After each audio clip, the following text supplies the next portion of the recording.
کسی غلط آدمی کے کہنے سے آپ صحیح بات کو چھوڑ دیں گے؟ صحیح عقیدے کو چھوڑ دیں گے؟ بولو بولو بھائی.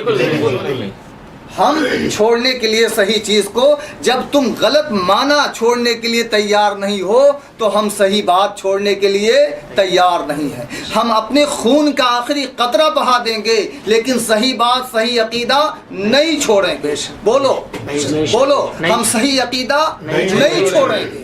ہم اپنی زندگی اس پہ کھپا دیں گے اور زندگی داؤں پہ لگا دیں گے لیکن صحیح عقیدہ نہیں چھوڑیں گے. اور بالخصوص وحدت الوجود کا یہ عقیدہ، وحدت الشہود کا یہ مسئلہ کیا کریں گے؟ نہیں چھوڑیں گے. کہتے ہو نا غوث کا دامن نہیں چھوڑیں گے. اب پتہ چلے گا کہ چھوڑو گے کہ نہیں چھوڑو گے. چھوڑنا نہیں ہے میرے بھائیوں. کسی کی وسوسہ ڈالنے سے، شک ڈالنے سے ہمیں صحیح بات نہیں چھوڑنی ہے. دنیا ایک طرف ہو جائے، سورج چاند بدل جائے، زمین و آسمان بدل جائے، لیکن صحیح عقیدہ، صحیح مسئلہ، سنی عقیدہ، سنی مسئلہ نہیں چھوڑیں گے. اب آپ کہو جتنا بھی کہو کہ غوث کا دامن نہیں چھوڑیں گے، رسول کا دامن نہیں چھوڑیں گے، کہو ہم مدینہ والے کا دامن نہیں چھوڑیں گے. اور ایک بات اور کہہ دوں کہ دراصل دامن تو تھاما ہے ہم نے. اگر ابو بکر صدیق رضی اللہ تعالیٰ عنہ رسول اکرم صلی اللہ علیہ وسلم کی وفات کے بعد جلوہ گر ہوئے خلافت کے اس مسند پر، اور صدیق اکبر نے لوگوں کے دین و ایمان کو سنبھالا، تو انہی کے خون اور نسل سے حجت الاسلام مولانا قاری محمد طیب صاحب اور ان کے پردادا حضرت مولانا قاسم نانوتوی علیہ الرحمہ نے اسی اسلام کی حفاظت کی، کیونکہ ان کا خونی رشتہ ابو بکر صدیق سے ملتا ہے.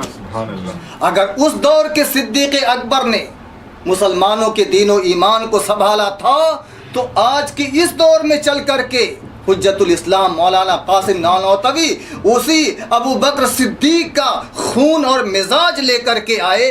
اور قاری طیب صاحب جو نصف صدی تک دارالعلوم دیوبند کے محتمم رہے، انہوں نے بھی دین و اسلام کی، اسی دین و اسلام کی حفاظت کی جس دین کی آبیاری کیا تھا صدیق اکبر نے. اس کے بعد خلیفہ ثانی عمر فاروق رضی اللہ تعالیٰ عنہ نے جس دین کی حفاظت اپنے دور خلافت میں کی تھی، انہی کے خون اور خاندان کا اور فرزند ارجمن مجدد الملت حکیم الامت حضرت مولانا اشرف علی تھانوی فاروقی النسل، اور انہی کے خون اور خاندان کا یہ بندہ دنیا کے اندر اسلام کی حفاظت اس بندے نے کی. تو صدیقی خون پہلے بھی اور صدیقی خون آج بھی کام کیا. فاروقی خون پہلے تھا اور فاروق کا خون آج بھی اشرف علی تھانوی کی شکل میں جلوہ گر ہوا اور اس نے دین کی حفاظت کی. اور تیسرے خلیفہ عثمان غنی رضی اللہ تعالیٰ عنہ، انہوں نے فاروق اعظم کے بعد اسلام کی حفاظت کی اور اس خون کو، اس اسلام کو اپنے خون سے سینچا جس اسلام کو سرور عالم صلی اللہ علیہ وسلم نے بطور امانت دیا تھا. تو انہی کی نسل سے اور انہی کی خون سے پیدا ہونے والا علامہ شبیر احمد عثمانی اور عثمانی گھرانہ، اس نے دین کی حفاظت کی اور اپنی آخری سانس تک دین کی حفاظت کرتے رہے، دین کی خدمت کرتے رہے. آیا سمجھ میں؟ اور خلیفہ رابع علی مرتضیٰ، جس کے اندر مرتضوی خون تھا، اسی خاک و اسی خون سے اور اسی نسل سے پیدا ہونے والا اور فرزند ارجمن مرتضیٰ حسن چاند پوری اور مولانا اصغر دیوبندی، اور اس طرح سے حسین احمد مدنی علیہ الرحمہ، یہ علی مرتضیٰ کے خون اور نسل سے پیدا ہونے والے یہ اللہ کے نمایاں بندے، انہوں نے دین اسلام کی حفاظت کی. اور وہ ساری نسبتیں جمع ہو گئیں. اگر صدیقی نسبت دیکھنی ہے، فاروقی نسبت دیکھنی ہے، اور عثمانی نسبت دیکھنی ہے، اور مرتضوی نسبت دیکھنی ہے، تو اس کا عین مجسمہ دارالعلوم دیوبند. بولو سر بکف سر بلند دیوبند دیوبند. تو یہ وہ دیوبند ہے جو اسلام کی حفاظت اپنی پہلے تاریخ سے لے کر کے اور آج کی تاریخ تک کرتا ہے اور آئندہ بھی یہ کرتا رہے گا. یہ علم و ہنر کا گہوارہ تاریخ کا وہ شہپارہ ہے. یہ علم و ہنر کا گہوارہ تاریخ کا وہ شہپارہ ہے. تو یہ آپ کے سامنے بات آ گئی. اب آپ دیکھیے, آپ دیکھتے جائیں, لٹتے ہیں صبح و شام خزانے نئے نئے, تو کیسے کیسے خزانے دریافت ہو رہے ہیں. آپ ذرا اس کو ملاحظہ کیجئے. یہ دیکھیے میرے ہاتھ میں فتاوی ثنائیہ ہے. فتاوی ثنائیہ کس کی؟ شیر پنجاب, مناظر اسلام. اور ان کا کوئی ثانی نہیں. ان کے زمانے میں شیخ الاسلام, مناظر اسلام, شیر پنجاب. اور اس شیر پنجاب نے کیا لکھا اصطلاحات تصوف کے بارے میں؟ صفحہ 149, صفحہ 149.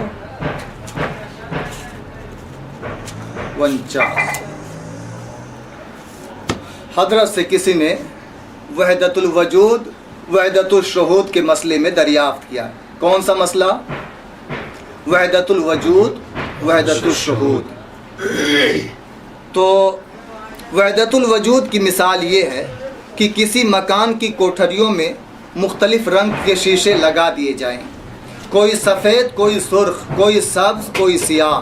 ان کے پیچھے ایک لمپ رکھ دیا جائے تو باہر سے دیکھنے والا ان شیشوں کو مختلف رنگوں میں دیکھے گا. لمپ کتنا ہے؟ ایک. اور رنگ برنگ کے شیشے لگائے گئے, رنگ برنگ کے شیشے لگائے گئے. اب باہر سے دیکھنے والا رنگ برنگ کے شیشوں کو دیکھ کر کے کیا کہے گا کہ مختلف لمپ جل رہے ہیں, مختلف لمپ جل رہے ہیں. لیکن حقیقت میں لمپ کتنا ہے؟ ایک ہے. تو حضرت فرما رہے ہیں ان شیشوں کو مختلف رنگوں میں دیکھے گا مگر باریک نظر والا لمپ کی وحدت کو ملحوظ رکھے گا. قرآن مجید بھی اسی تشریح کی طرف اشارہ کرتے ہوئے فرماتا ہے اللہ نور السماوات والارض. اس تشریح کے مطابق وحدت الوجود کے معنی وحدت الموجد کے ہوں گے. وحدت الوجود کے معنی وحدت الموجد کے ہوں گے, جو بالکل ٹھیک ہے, جو بالکل ٹھیک ہے. یہ ہے وہ عقیدہ اور مسئلہ جس کی وجہ سے انہوں نے ہمارے اوپر کفر کا فتویٰ لگایا ہے. انہوں نے ہمارے اوپر کفر کا فتویٰ لگایا ہے. اور اب یہ دیکھیے ان کے شیر پنجاب فتاوی ثنائیہ جلد 1 صفحہ 149 پر حضرت خود لکھ رہے ہیں جو بالکل ٹھیک ہے. اور وحدت الوجود کے معنی وحدت الموجد کے ہوں گے, یعنی اس کائنات کا ایجاد کرنے والا صرف ایک اللہ ہے. کیا ہے؟ ایک اللہ. اب آپ سمجھیں ذرا اس مسئلے کو. دیکھو اللہ کا وجود ہے بے شک, اور مخلوقات کا وجود ہے. اللہ کا جسم بھی ہے. بولو بھائی, بولو بولو. اللہ کا جسم ہے؟ نہیں. اور مخلوقات کا جسم ہے. اچھا اللہ کا جسم کیوں نہیں ہے؟ اللہ کا اگر جسم مانتے ہیں تو کیا استحالہ لازم آئے گا؟ جب آپ کا عقیدہ یہ ہے هو الاول, اللہ کب سے ہے؟ پہلے سے ہے. کتنا پہلے؟ بہت پہلے. اور بہت پہلے. اور ایک بندہ پہلے پہلے پہلے کہتے کہتے مر جائے اور دوسرا بندہ پیدا ہو جائے اور وہ بھی کہے اللہ پہلے سے ہے, پہلے سے ہے. ساری دنیا یہ کہے کہ اللہ پہلے سے ہے, لیکن اللہ کے پہل کو کوئی دنیا بتا سکتی ہے کہ اللہ کتنا پہلے ہے؟ اللہ کتنا پہلے ہے کوئی بتا سکتا ہے؟ هو الاول, اول تو ہے لیکن بدایت اور اس کی ابتدا کا پتہ کچھ بھی نہیں ہے. اور وہ آخر ہے اور اس کی انتہا اور اینڈ کی پتہ کسی کو کچھ بھی نہیں ہے. تو معلوم یہ ہوا کہ اللہ پہلے سے ہے. کتنا پہلے؟ کوئی حد نہیں، کوئی حساب ہی نہیں. اللہ پہلے سے ہے، اس کے پہلے ہونے کی کوئی حد نہیں، کوئی حساب نہیں. آیا سمجھ میں؟ جی. اللہ کے جسم نہیں، اللہ کا جسم نہیں. کیوں؟ اگر اللہ کا جسم مانیں گے تو وہ جسم کسی اجزاء سے مرکب مانیں گے. جی. تو جسم کو جب کسی اجزاء سے مرکب مانیں گے تو ان اجزائے جسمیہ کا اللہ سے پہلے ہونا لازم آئے گا کہ نہیں؟ جی جی جی. یہ استحالہ لازم آ رہا ہے کہ نہیں؟ جی. جب آپ اللہ کا جسم مان لیں گے تو وہ اجزاء، جن اجزاء سے اللہ کا جسم بنا، ان اجزاء کو پہلے ماننا پڑے گا. تو پھر آپ کا یہ عقیدہ فاسد ہو جائے گا کہ اللہ پہلے ہے، اللہ پہلے ہے. آیا سمجھ میں؟ جی. اس لیے اللہ کا وجود سب سے پہلے، اور اس سے پہلے کوئی پہلے نہیں، بلکہ خود لفظ پہلے بھی پہلے نہیں. بے شک بے شک. سبحان اللہ. تو کوئی حساب اور حد ہی نہیں ہے. اور پھر اللہ کے وجود کے مقابلے میں مخلوق کا وجود کتنا ہے؟ بولو بھائی. اللہ کے وجود کے مقابلے میں مخلوق کا وجود کتنا ہے؟ کوئی حساب ہے؟ کچھ حساب ہی نہیں ہے، کچھ حساب ہی نہیں ہے. اب آپ سمجھو کہ جب اللہ کے وجود کے مقابلے میں مخلوق کے وجود کا کوئی حساب ہی نہیں ہے تو اسی کو کہتے ہیں تنزیل الناقص بمنزلۃ المعدوم. ناقص چیز کو معدوم کے درجے میں اتار لیا جاتا ہے. اللہ کے وجود کے مقابلے میں مخلوقات کا وجود عدم نظر آتا ہے. اللہ کے وجود کے مقابلے میں مخلوقات کا وجود ختم نظر آتا ہے. اور جب اللہ کے وجود کے مقابلے میں مخلوقات کا وجود عدم نظر آتا ہے، اللہ کے وجود کے مقابلے میں مخلوقات کا وجود ختم نظر آتا ہے، تو وَيَبْقَى وَجْهُ رَبِّكَ وَيَبْقَى وَجْهُ رَبِّكَ. تو اب باقی کون بچا؟ جب مخلوق درمیان سے ہٹ گئی اور یہ نظر نہیں آتی تو باقی کون بچا؟ اللہ. یہی تو وحدت الوجود ہے، یہی تو وحدت الوجود ہے کہ صرف ایک اللہ نظر آتا ہے، باقی اور کوئی نظر نہیں آتا ہے. اسی کو مولانا ثناء اللہ امرتسری نے بھی کہا، اور اسی کو مولانا نواب وحید الزماں حیدرآبادی صاحب نے بھی کہا نا. جی. اب سمجھ میں آ گئی بات؟ جی. اچھا اب آپ سمجھیے.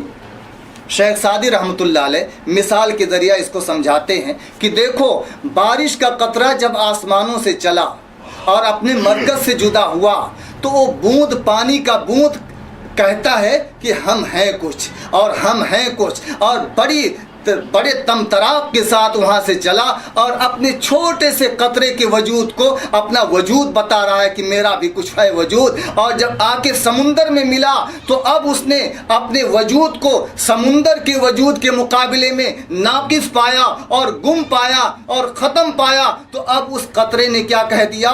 میں کچھ نہیں ہوں، جو کچھ ہے وہ تو ہے، تو ہے، تو ہی ہے، تو ہے، اور میں کچھ بھی نہیں ہوں.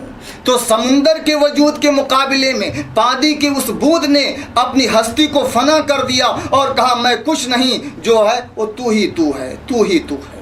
یہی تو وحدت الوجود ہے کہ ایک سالک کو اور ایک صوفی کو اور اللہ کے راست باز بندے کو اللہ کے وجود کے سوا اب کچھ نظر نہیں آیا تو اس نے کہہ دیا کہ اللہ جو کچھ ہے وہ تو ہے، باقی اور دنیا میں کچھ بھی نہیں ہے. اب وحدت الوجود کا ایک معنی تو یہ ہے، اور ایک غلط معنی اس کا بتایا جاتا ہے کہ جو مخلوق ہے وہ اللہ ہے اور اللہ مخلوق ہے. یہ تو صریح کفر ہے. ہم اہل سنت حلول کے قائل نہیں ہیں، اور حلول تو وہ چیز ہوتی ہے جو جس کا تعلق جسم سے ہو. ہم اہل سنت حلول کے قائل نہیں ہیں بلکہ وحدت الوجود کے قائل ہیں، اور حلول اور وحدت الوجود دونوں میں فرق ہے. اب اس کو اور مثال سے سمجھیے. جگنو ہے، ننھا سا کیڑا، راتوں کو چمکتا ہے نا. جی. جگنو ہے نام میرا، جگنو ہے نام میرا، راتوں کو ہوں چمکتا اور اڑ اڑ کے ہوں دمکتا.